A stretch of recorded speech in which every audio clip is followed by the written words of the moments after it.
Round 3, what's it gonna be? Here's a quick little preview for both the Western and Eastern Conference Final. I'm sure you've already gotten the memo, but this is not the year of the juggernaut. Calgary, first place in the West, bowing out in the first round. Tampa Bay, first place in the league, bowing out in the first round. They didn't even win a game. And now our Final Four, the San Jose Sharks, the St. Louis Blues, the Carolina Hurricanes, and the Boston Bruins, all 4 of them are survivors. All 4 remaining teams have played in at least one elimination game where they were the team who could have been eliminated. The Boston Bruins had Game 7 in the first round against the Leafs. The Carolina Hurricanes could have been eliminated in both Game 6 and 7 in the first round against the Washington Capitals. The St. Louis Blues could have been eliminated in both Game 6 and 7 just this past week against the Dallas Stars. And the San Jose Sharks, through just 2 rounds, have already staved off elimination 4 times. Game 7 against Colorado and Game 5, 6, and 7 against the Vegas Golden Knights, including a noted third period against Vegas where they were down by a lot, and then there was a penalty, and then they weren't down anymore. In fact, the Bruins are the only team remaining who haven't had a Game 7 go to overtime in these playoffs. Again, notably, the San Jose Sharks had to go to Game 7 overtime against the Vegas Golden Knights in round 1. The Hurricanes needed Game 7 double OT against the Caps in round 1. And the Blues needed double overtime against the Stars just a few days ago in Game 7. So I look around at the Final Four, and you're usually able to go, well, this team had a bit of an easier path, and this team not so much. The Sharks have needed the maximum 14 games to get this far. The St. Louis Blues and Boston Bruins are tied at 13 games apiece.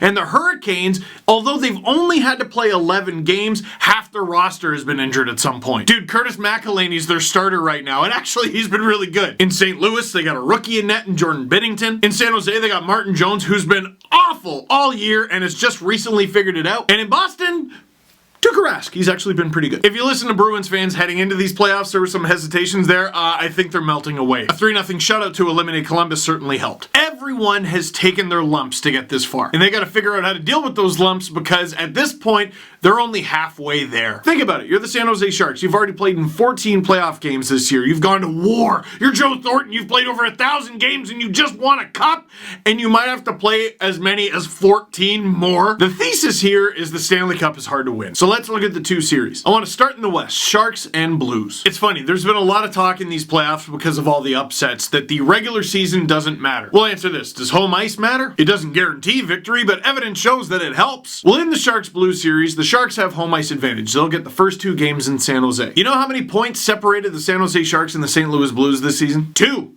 That's it. The Sharks had 101, the Blues had 99. The Sharks had 46 wins, the Blues had 45. It's the difference of 1 win. And if you want to know how much parity there was in the NHL this season, the San Jose Sharks finished 6th, and the difference of 2 points had the Blues finishing in 12th. Here's a stat for you from Chris Johnston. If you look at points percentage from January 1st onward, Tampa was first, obviously that's useless, but then you get St. Louis, Boston, Carolina, and San Jose, all in the top 7. Sure, there have been upsets in these playoffs, but if you look at that stat, if you look at those numbers, if you've been paying attention since New Year's Day, it's not that nuts. And what that shows is since New Year's Day in 2019, the St. Louis Blues have been better than the San Jose Sharks, even though the Sharks have home ice advantage. That might have something to do with the Blues being a last place team in the NHL for the first 3 months of the season, but apparently the past is in the past. The San Jose Sharks and St. Louis Blues have something in common. Both the Blues and Sharks leading scorers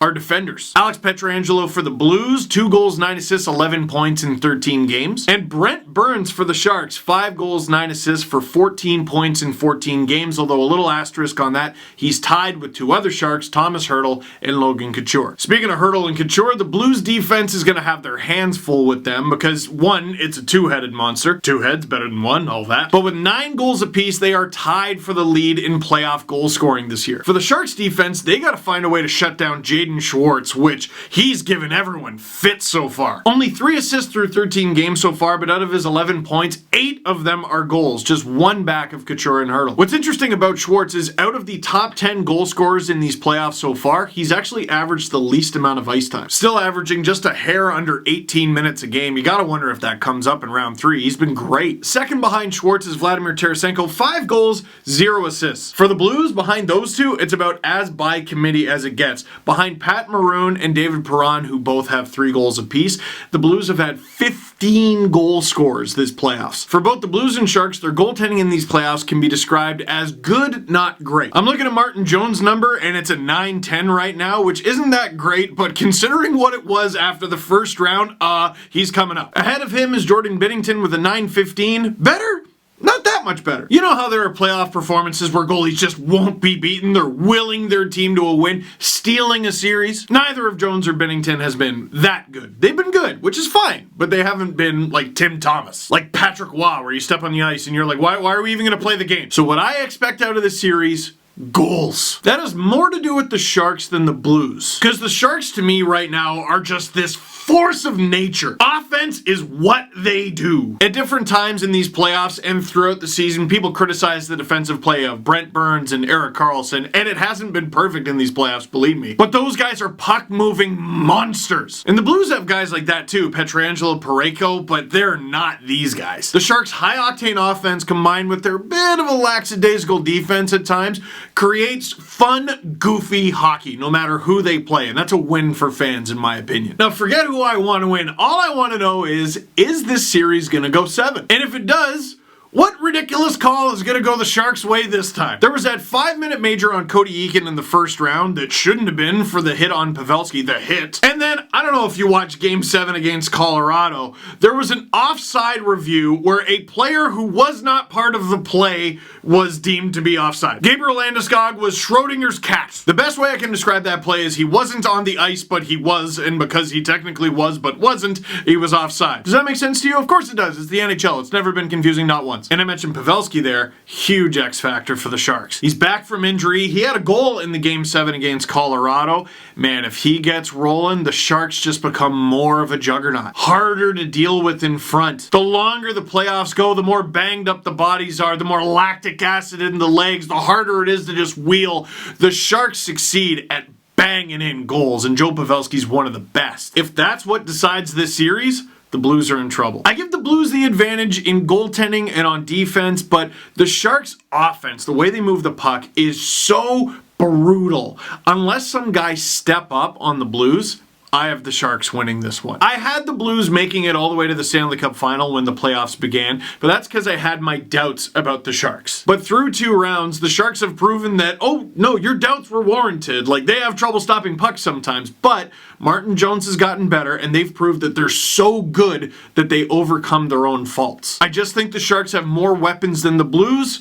If anyone in the Blues wants to prove me wrong, now's the time. Moving on to Carolina-Boston. Remember how I said the St. Louis Blues had 15 goal scorers? Wow, that's impressive. The Bruins have had 16. And despite that, I actually expect this to be a stingy series because the Carolina Hurricanes have not allowed more than 3 goals in a game since April 20th. That was Game 5 against Washington when the Capitals beat the Hurricanes 6-0 and took a 3-2 series lead. Yeah, April 20th was a long time ago. You know what was even a longer time ago? April 17th, which is the last time the Bruins allowed more than 3 goals in a game. That was Game 4 against the Leafs. A lot of playoff hockey comes down to goaltending, and this is a weird matchup. Because you have Tuukka Rask, who Bruins fans have been sort of wishy-washy on. His numbers have been relatively good for a number of years, but, sometimes in the big moments, or it's a stinky one. This year, not many of those. He's a .938 right now. He's the best goalie remaining in these playoffs. Not so fast, said Curtis McElhinney, who in 3 games and just 2 starts has posted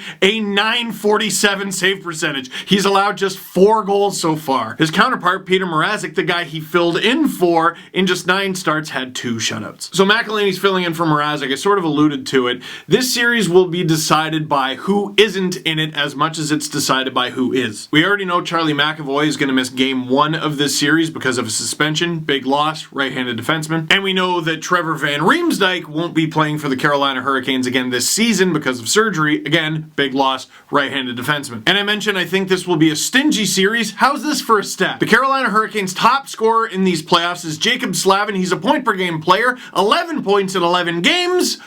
None of them goals. Behind him, though, are 4 Hurricanes tied at 9 points apiece. Warren Foegele, Teuvo Teravainen, Jordan Staal, and Sebastian Aho. Those guys have combined for 19 goals. And right behind them is the Hurricanes' second leading scoring defenseman, Dougie Hamilton. It's funny, I've seen a lot of this, what if the Sharks play the Bruins in the final? Then you could have Joe Thornton taking on Boston. Well, if we're going with the former Bruin angle, Dougie Hamilton gets that opportunity right now. But we alluded to the injuries with the Hurricanes, and there have been lots. We've already talked about Peter Mrazek in net, Trevor Van Riemsdyk on D, but the Hurricanes have had a wide variety of guys miss at least a few games in these playoffs, including big parts of their offense like Michael Furland and Andrei Svechnikov. Looking at the other team in the series, the Boston Bruins, they're weird because David Pastrnak has gotten wallpapered and crunched so many times in these playoffs. And despite that, 6 goals, 11 points in 13 games. He has even gotten crunched, like laid out, and then later in the shift scored a goal. Zdeno Chara, still a big guy, still a leader, still an imposing force,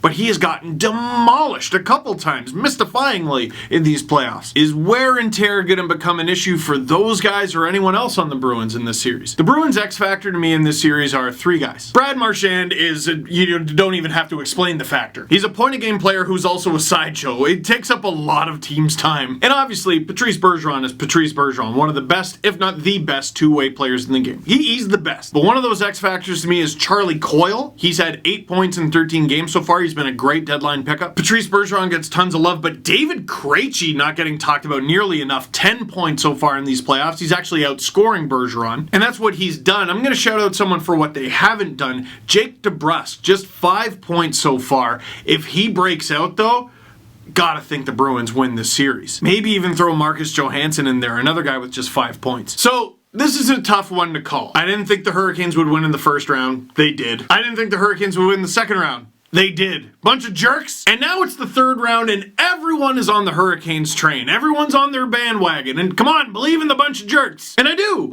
believe in them. They're in the Final Four. They're clearly a great team. And I was clearly wrong the first 2 rounds. But it's Boston. So I tell you what, I have the Bruins winning this series. And the Hurricanes might make me look stupid again. They might dunk on me on Twitter again. But that's part of what makes them so fun. Honestly, if the Hurricanes make it to the final, I don't think I'd pick them over the Sharks or the Blues. But looking at what's happened in these playoffs so far, who wants to bother being a favorite? So I think we're going to get it. We're going to get Joe Thornton and the San Jose Sharks against Boston in the Stanley Cup final. But I don't know. I guess we'll see in a little while. What do you think of my predictions? What do you think? What are your predictions? Leave a comment down below. That is it for this one. Thank you very much for watching. Click like if you like this video. Click subscribe if you really liked it. Tell all your friends.